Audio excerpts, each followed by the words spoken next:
옛날 어느 시골 마을에 새로운 사또가 부임했습니다. 그 마을은 봄이 되면 아름다운 꽃들이 피어나 절경을 이루는 곳이었지요. 사또의 이름은 변춘봉이었는데 그의 생김새가 참으로 가관이었습니다.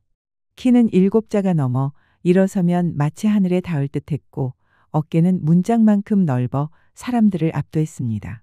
얼굴은 언제나 화가 난 사람처럼 검붉었는데 마치 오랫동안 술독에 절여놓은 무 같은 색깔이었지요. 그리고 항상 눈을 부라리고 있어서 그 커다란 덩치와는 달리 얄미운 족제비 같은 인상을 풍겼습니다. 사또는 매일 단상 위에 앉아서 관가에서 일하는 사람들을 내려다보는 것을 즐겼습니다. 그런데 어느 날 한 청지기가 그의 눈에 띄었습니다. 그 청지기는 매일마다 새 옷을 깨끗하게 차려 입고 나타났는데 얼굴에는 생기가 돌았고 걸음걸이에도 여유가 있어 보였습니다. 청지기의 잘생긴 얼굴도 한몫했지요. 사또는 의아했습니다. 저놈은 어찌 저리 넉넉해 보이지? 관가 하인 주제에 저런 정갈한 옷을 어디서 매일 구한단 말인가?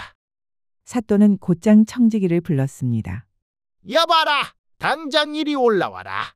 청지기는 눈을 부라리며 자신을 쳐다보는 사또의 앞에서 벌벌 떨었습니다. 그 거대한 몸집에서 나오는 위압감에 다리가 후들후들 떨려왔지요.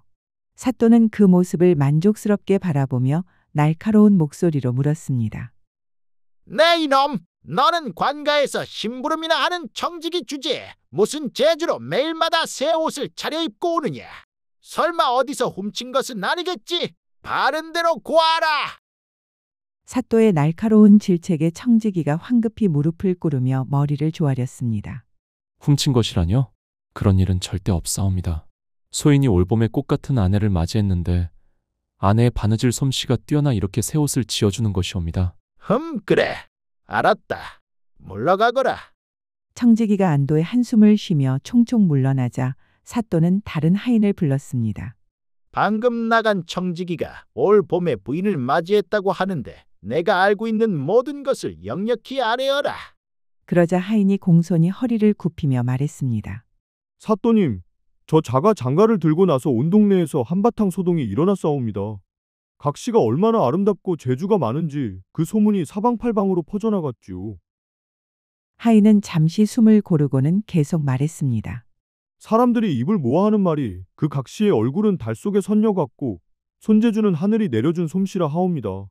바느질은 물론이고 요리며 집안일까지 못하는 것이 없다 하니 동네 사람들이 모두 저 총각이 전생의 나라라도 구했나 보다라며 부러워했사옵니다.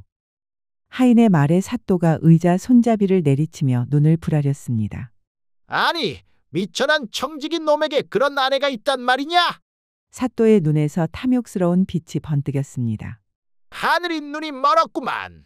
사또는 무엇을 곰곰이 생각하더니 다음 날 청지기를 다시 불러들였습니다. 내가 꽤나 똑똑하다고 주변에서 평이 자자하더구나. 나는 내기하는 것을 좋아하니 어디 나하고 한번 내기를 해보자. 사또는 교활한 미소를 지으며 계속 말했습니다. 내가 낸 수수께끼를 모두 마친다면 너에게 돈 1,000냥을 주겠다. 청지기는 당황하며 사또의 눈치를 보았습니다. 사또님, 저는 드릴 것이 없사옵니다. 그러자 사또가 비죽 웃으며 말했습니다. 그래, 내 주제에 돈 1,000냥이 어디 있겠느냐. 하지만 걱정 마라. 내 아내가 절세게 재주가 많다고 하니 그 사람을 걸면 계산이 맞을 것이다. 하지만 사또님. 시끄럽다. 잔말하지 말고 내 말에 따르거라. 시간 끌 것 없이 당장 내일 문제를 내도록 하겠다. 집에 가서 마지막 밤이나 잘 보내도록 해라. 사또는 청지기의 대답을 들을 생각도 하지 않고 그대로 안으로 들어가 버렸습니다. 청지기는 사또가 자신의 아내를 빼앗으려는 속셈이라는 것을 뻔히 알면서도 그 명을 거역할 수가 없었습니다. 집에 돌아온 청지기는 이불을 덮은 채 끙끙 앓았습니다. 아내가 정성껏 차려온 저녁상도 거들떠보지 않고 그저 한숨만 내쉬었지요. 그러자 아내가 걱정스러운 얼굴로 다가와 물었습니다. 서방님, 무슨 일이 있었습니까? 왜 이렇게 기운이 없으세요? 청지기는 혼자 끙끙 앓다가 아내가 계속해 묻자 힘없이 일어나 오늘 있었던 일을 모두 털어놓았습니다. 내 주제에 맞지 않는 귀한 사람을 얻으니 이런 일이 생기는가 보오. 우리 인연이 이렇게 끝나나 보오. 청지기는 결국 눈물을 흘리며 고개를 떨구었습니다. 그런데 뜻밖에도 아내가 차분한 목소리로 말하며 밥상 위에 숟가락을 그의 손에 쥐어주었습니다. 서방님, 그 일은 제가 알아서 할 테니 걱정하지 마시고 저녁밥을 드시지요. 다음 날 청지기의 아내는 남편을 집에 그냥 누워있게 하고서 대신 사또 앞에 섰습니다. 증인들을 불러 모아놓고 시합을 준비하고 있던 사또는 청지기 대신 나타난 여인을 보고 깜짝 놀랐습니다. 과연 소문이 헛말이 아니었구나. 사또의 눈이 휘둥그레졌습니다. 여인의 얼굴은 보름달처럼 하얗고 고왔으며 눈썹은 먹으로 그린 듯 또렷했지요. 특히 그 맑고 영리해 보이는 눈동자를 보는 순간 사또는 단숨에 마음을 빼앗겨 버렸습니다. 사또님, 남편이 몸이 좋지 않아 제가 대신 왔사옵니다. 내기는 제가 받아드리겠습니다. 사또는 속으로 쾌재를 불렀습니다. 하늘이 돕는구나. 저 여인이 스스로 내 앞에 나타나다니. 사또는 군침을 꿀떡 삼키며 말했습니다. 시합에서 지면 내 사람이 되어야 한다는 것을 잘 알고 있겠지. 여인은 조금도 위축되지 않고 말했습니다. 그건 제가 졌을 때의 일입니다. 만약 제가 이기면 어쩌시렵니까? 돈 1000냥을 주마. 그러자 여인이 단호한 목소리로 말했습니다. 돈은 필요 없습니다. 내기의 보상은 제가 정하고 싶습니다. 말해보거라. 제가 이기면 사또님께서 이 고을을 떠나시겠다고 약속해 주십시오. 그러면 시합에 응하겠습니다. 관아 안이 순간 조용해졌습니다. 구경꾼들도 모두 숨을 죽이고 사또의 반응을 지켜보았습니다. 사또는 여인의 당찬 제안에 흠칫 놀랐지만 이내 비죽 웃으며 고개를 끄덕였습니다. 좋다. 그럴 리는 없겠지만 내가 지면 당장 이 고을을 떠나겠다. 그러고는 호탕한 척 껄껄 웃더니 첫 번째 문제를 냈습니다. 자, 첫 번째 문제다. 저 하늘에 떠 있는 해가 동산에 떠서 서산에 질 때까지 멸리를 가는지 맞춰보아라. 사또는 팔짱을 끼고 득이만만한 표정을 지었습니다. 이런 문제를 누가 맞출 수 있겠느냐?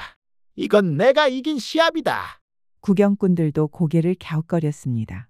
아니, 해가 하루에 얼마나 먼 거리를 가는지 어떻게 안단 말이야? 하지만 청지기의 아내는 길게 생각할 것도 없이 바로 답을 내놓았습니다. 해는 하루에 꼭 99리를 갑니다. 사또가 눈을 부릅뜨며 말했습니다. 뭐라? 그걸 어떻게 안단 말이냐? 여인이 차분히 대답했습니다. 지금 제가 사는 곳에서 친정까지의 거리가 꼭 99리입니다. 지난번 동산에 해가 떠오를 때 집에서 나와 친정에 갔는데 해가 서산에 떨어지는 순간에 도착했지요. 그래서 해가 하루에 99리를 간다는 것을 알게 되었습니다. 그러자 모여있던 사람들이 탐복을 하며 고개를 끄덕였습니다.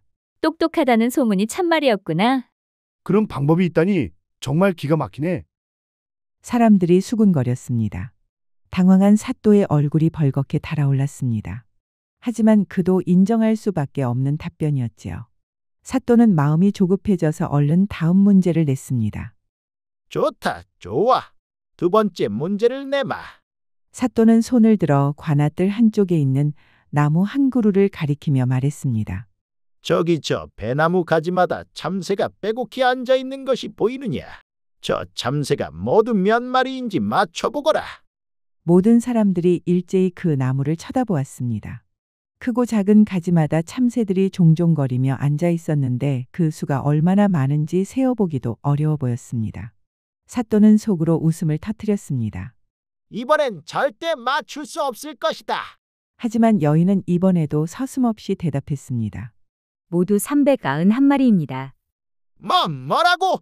거짓말하지 마라. 세보지도 않고 그걸 어찌 안단 말이냐? 사또가 목청을 높여 소리치자 그의 거대한 몸집이 분노로 부들부들 떨렸습니다. 여인은 조용히 미소를 지으며 대답했습니다. 우리 서방님께 들은 적 있습니다. 작년에 저 배나무 가지마다 배가 하나씩 열렸는데 따고 보니 391개였다고 합니다. 지금 가지마다 참새가 하나씩 앉아 있으니 답은 391마리이지요. 여인의 말에 구경하던 사람들이 일제히 감탄을 했고 사또는 말문이 꽉 막혀버렸습니다. 사또의 얼굴이 시뻘개졌습니다. 두 번째 문제마저 완벽하게 풀려버리자 사또는 이제 정말 다급해졌습니다. 이럴 수가. 이 계집이 이렇게 영리할 줄이야. 사또는 주먹을 불끈 쥐고 다음 문제를 생각하기 시작했습니다. 좋다. 하지만 이 문제를 못 맞추면 끝이지. 자, 내 머리가 몇 근이나 나가겠느냐. 한치도 어긋남 없이 정확히 맞춰야 한다. 사또의 말이 끝나기 무섭게 여인이 말했습니다. 사또님의 머리는 정확히 7근 반이 나가겠습니다. 뭐라고? 네가 내 머리 무게를 어떻게 안단 말이냐? 제복이라도 했단 말이냐? 사또가 눈을 부라리며 소리쳤습니다. 제 말을 못 믿겠거든. 잘라서 저울에 재보면 될 일 아닙니까? 그 말에 사또의 말문이 턱 막혀 버렸습니다. 순간 정적이 흘렀다가 누군가 무릎을 탁 쳤습니다. 보통 영리한 여인이 아니로군. 7근 반이 틀렸다는 것을 증명하기 위해서는 머리를 잘라야겠어. 그럼 사또가 죽는다는 뜻이니 답을 확인할 수도 없지 않은가? 구경꾼들 사이에서 감탄의 박수가 쏟아져 나왔습니다. 여인이 한 걸음 앞으로 당당하게 걸어 나오며 말했습니다. 설마 사또님께서 한 입으로 두 말씀을 하지는 않으시겠지요? 약속을 꼭 지키십시오. 사또는 입을 달싹대다가 갖다 댈 말을 찾지 못하고 얼굴만 붉혔습니다. 그 거대한 몸집이 부들부들 떨리며 마치 바람 빠진 풍선처럼 쪼그라드는 것 같았지요. 창피를 당해도 아주 톡톡히 당한 사또는 그날 밤 바로 짐을 싸서 야반도주를 하였다고 합니다. 그리고 다시는 그 고을의 콧배기도 비추지 않았지요. 그 후 고을에는 새로운 착한 사또가 부임해 왔고 그는 백성들의 어려움을 살피며 고을을 정성스럽게 다스렸습니다. 청지기 부부는 평안하게 잘 살았다고 합니다. 아내는 여전히 남편을 위해 정성껏 옷을 지어주었고 청지기는 그런 아내를 더욱 소중히 여기며 살았지요. 두 사람은 서로를 믿고 의지하며 작은 집에서도 늘 웃음이 끊이지 않았다고 합니다. 훗날 그들에게는 총명한 자녀들이 태어났는데 어머니의 지혜와 아버지의 성실함을 모두 닮았다고 전해집니다. 결국 변춘봉 사또는 자신의 권력을 과신하며 남의 소중한 것을 탐냈지만 자신이 만든 함정에 스스로 빠져버렸습니다. 아무리 높은 자리에 있어도 탐욕에 눈이 멀면 작은 지혜 앞에서도 무너질 수 있다는 것을 보여주는 것이 아닐까요?